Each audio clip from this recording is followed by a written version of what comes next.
ഒരു branded പിസ്സയുടെ company അത് കുറച്ച് വർഷങ്ങൾക്ക് മുമ്പ് ബാങ്ക്രപ്റ്റായി.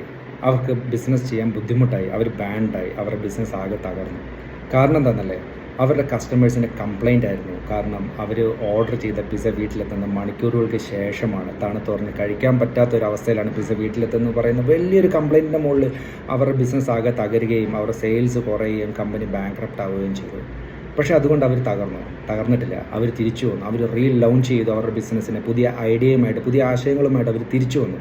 അതെങ്ങനെയാണെന്നല്ലേ, മണിക്കൂറുകൾക്ക് ശേഷം കിട്ടിയിരുന്ന പിസ്സയെ വിത്തിൻ 30 മിനിറ്റ്സ് അത്രയും ചൂടോടുകൂടി തന്നെ അവർ വീട്ടിലെത്തിക്കും, കസ്റ്റമേഴ്സിന് എത്തിച്ചു കൊടുക്കും എന്ന് പറയുന്ന വലിയൊരു ഗ്യാരണ്ടി ആയിട്ടാണ് അവർ റീലോഞ്ച് ചെയ്തത്.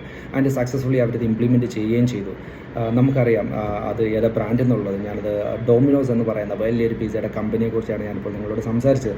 ഇന്ന് അവരെവിടെ എത്തി നിൽക്കുന്നു നമുക്കറിയാം. വളരെ ഹോട്ടായിട്ട് തന്നെ 30 മിനിറ്റിനുള്ളിൽ നിങ്ങളുടെ വീട്ടിൽ ഞങ്ങളുടെ പ്രോഡക്റ്റ് എത്തിയില്ലെങ്കിൽ ആ പൈസ ഫുള്ളി